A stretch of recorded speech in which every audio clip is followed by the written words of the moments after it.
limisade jaɓetati e limisadaji aswere tawattare 2024 juule koor jumna hollimo wuuri kadi bire micci walla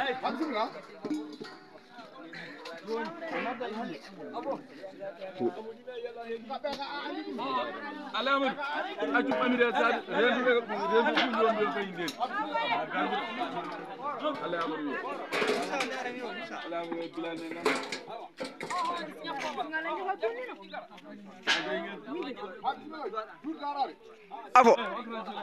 afo sada ɗiɗi ay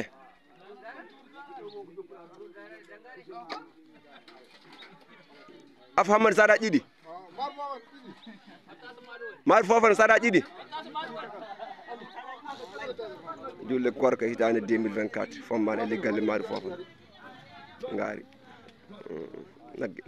nagge min kirsi nagge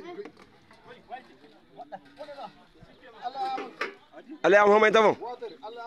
jawna ay Alayamu jaw sada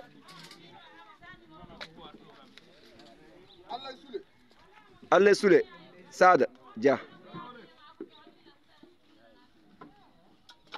ye wagay mo ba Allah birem alhaji sada jan afo sada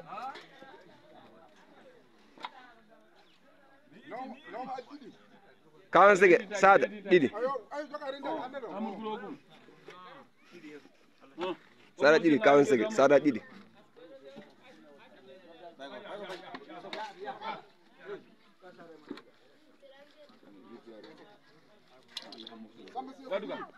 Samba Samari ɗiɗi o mi addi winder jaati Samba Seeku ɗiɗi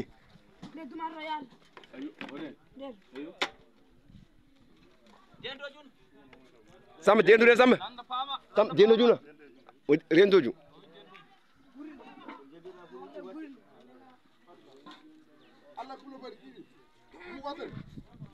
Allah pulɓe ɗiɗi ami waɗɗide ay o wi wotere kasi ay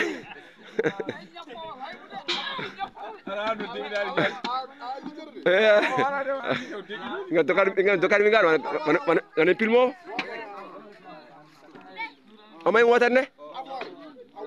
Ali Demba Sada Oumar Mourdou Sada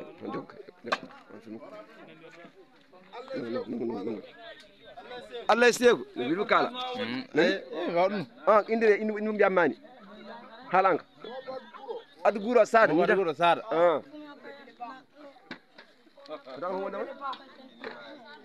kawul ga Modibo Baye Pamanda Sada nare seeɗa ay jimuri kas holle mo jafo Modibo wiyala Nara Kanta Sada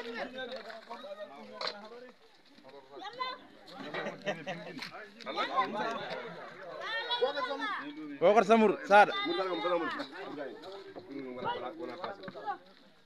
Sala Amadou Mobo Yusuf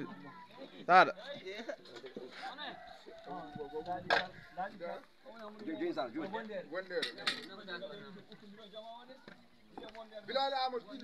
Bilal Amadou ɗiɗi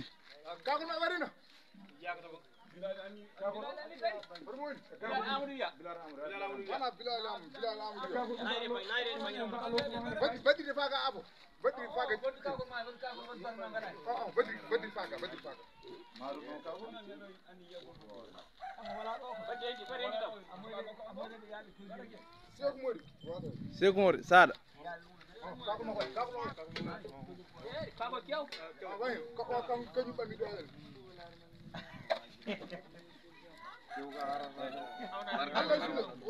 Allah Suga Sada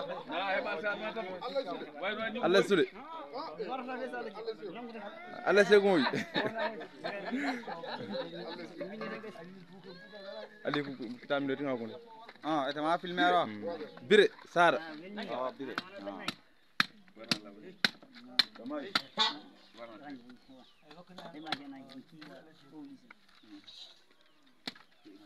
Ahmed Samba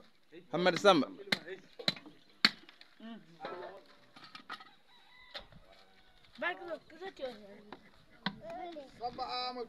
Samba Amadou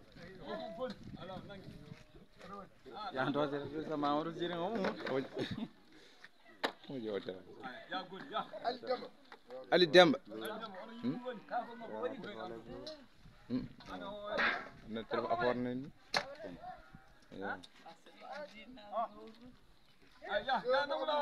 Seeko Afur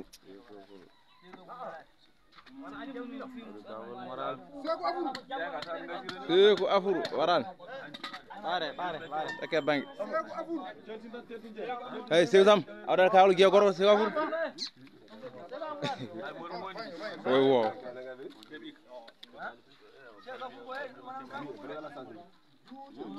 juutel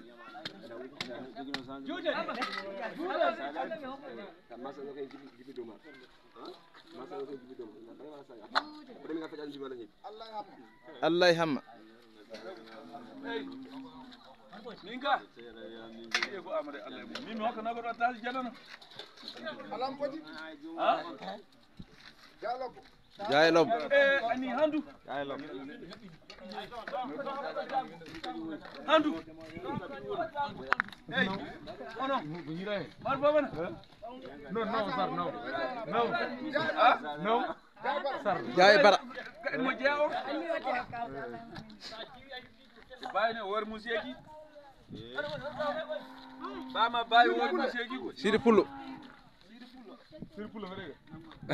walla bilal a jaadum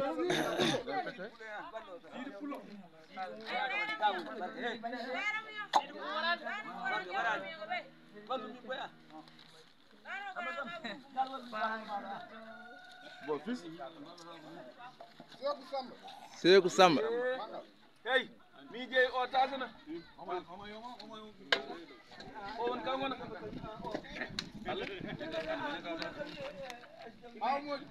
Awa Modi ajo inu do ajo inu mala mi jo inu do inga mana du hey jasar tigil ko hey o gran tazo ayo Yara Hamadi Yara Hamadi zakka musaran mako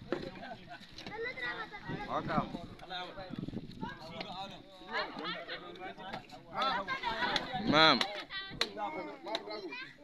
Mama Dahoy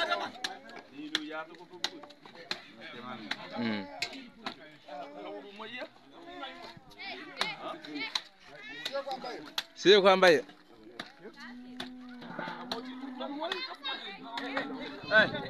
Arade Sew Hamma Salam ni andano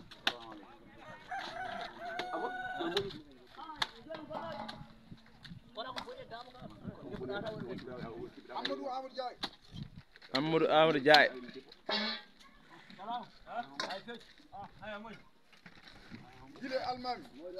Gille Almami